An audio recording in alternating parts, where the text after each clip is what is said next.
한산교회 성도 여러분, 이 영상을 보시는 하나님 나라의 귀한 자녀 여러분, 오늘은 2023년 11월 16일 목요일입니다. 오늘 매일성경 본문에서는 욥의 말이 많다는 것을 비판하는 소발의 저항이라도 하듯 욥은 지금까지보다도 더 길게 진술하고 있습니다. 12장부터 14장까지 3장이나 연속적으로 말을 이어갑니다. 위의 3장은 수신자에 따라 구분하면 12장 1절부터 13장 19절을 친구들을 향한 변론의 한 묶음으로, 13장 20절부터 14장 22절을 하나님을 향한 탄식으로 양분할 수 있습니다. 친구들의 규범적 지혜에 저항하면서 욥은 반성적 지혜의 주제들을 더욱 선명하게 드러내고 있습니다. 오늘 본문을 나누어 보겠습니다. 욥기 12장 1절부터 6절, 편안한 자의 조언은 폭력이 될 수 있다. 7절부터 12절, 창조 세계로부터 배우라. 13절부터 25절, 하나님의 주권은 규범적 지혜의 선악 구분을 초월한다. 오늘 본문 욥기 12장 1절부터 25절 말씀을 듣고 다시 오겠습니다.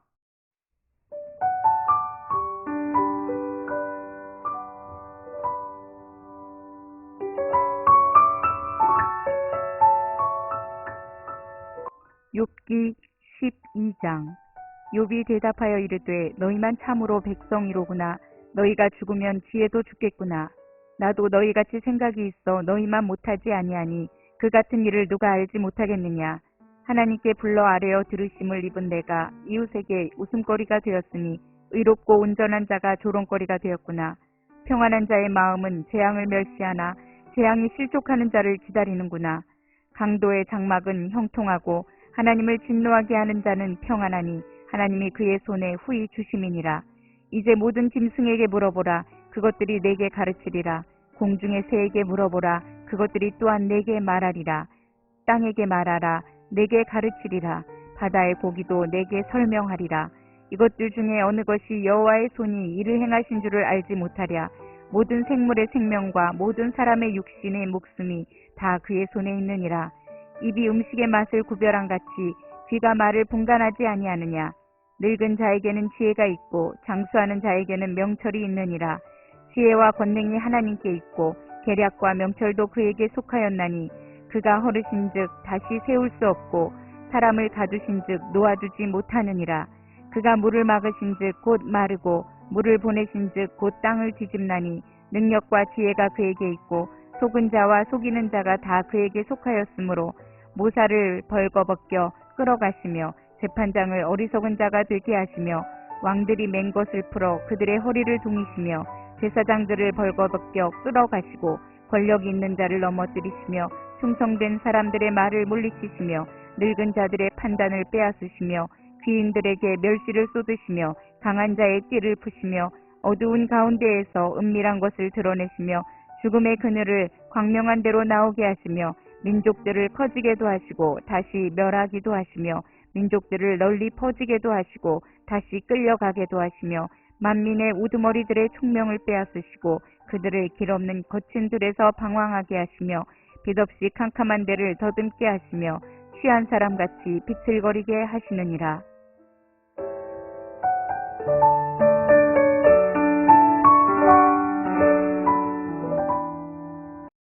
욥의 말의 특징을 이루는 대표적인 것 중 하나는 수신자 변경입니다. 친구들의 말에 반응하여 그들의 지혜에 반박하는 것으로 시작하는 욥의 말은 중간에 독백이나 하나님을 향한 탄원으로 바뀝니다. 친구들과의 답답한 대화가 하나님께 하는 호소로 이어진다고 의미를 부여할 수 있겠습니다. 16장과 17장에서는 친구를 향한 탄식이 하나님께로 향했다가 다시 친구들을 향하기도 합니다. 오늘 본문을 세 부분으로 나누어 자세히 말씀드리겠습니다.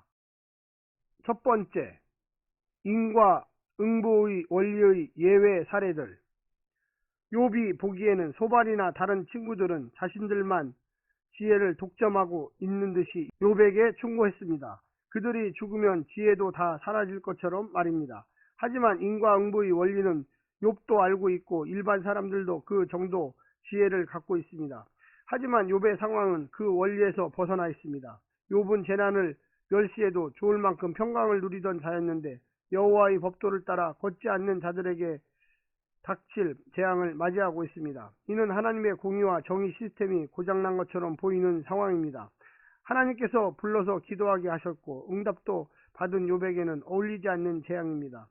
의롭고 순전한 자신이 조롱을 받는 이 현실은 인과응보의 원리가 절대 망고 불변의 법칙이 아님을 증명하고 있습니다.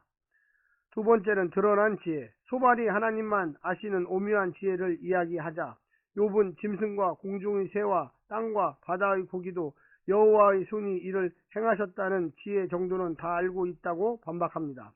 인과응보의 원리가 세상 질서의 근본이라는 것을 모르는 사람이 어디 있는가. 하지만 악한 자를 혼내시는 손만이 아니라 의인에게도 고난을 허락하시는 손이 하나님의 손이라는 사실을 소발은 모르고 있습니다. 하나님의 판단은 절대적이며 임의적이고 자유롭습니다. 그러니 우리는 판에 박힌 교리만을 의지한 채 현실에 눈감아서는 안 됩니다. 모든 지혜는 비평과 판단의 대상이 되어야만 되겠습니다. 마지막 세 번째는 하나님께 속한 지혜와 명철. 욥은 늙고 장수한 자에게 더 지혜와 명철이 있는 것 같지만 실은 그것은 하나님께 속한 것이기 때문에 인간이 절대화할 수는 없습니다. 그분은 인과응보의 원리에 갇히지 않고 자유롭게 역사하시며 인간이 예측할 수 없는 방식으로 일하시는 창조주이십니다. 선하고 의로운 사람만이 아니라 어리석은 자들조차 하나님의 심판 역사에 사용되게 하는 것이 하나님의 지혜입니다. 인간의 선악의 기준을 뛰어넘어 일합니다. 혼돈의 세력마저 그분의 손 아래에 있다는 것입니다. 한 개인의 인생에서도 그렇지만 국가 단위와 열방의 단위도 하나님이 주관하십니다. 그 과정에서 인간이 믿었던 지혜의 사람들, 즉 왕들, 제사장들, 충성된 자들, 늙은 자들의 지혜가 불거품 되기도 합니다. 사랑하는 성도 여러분, 오늘 하루도 승리하십시오. 샬롬.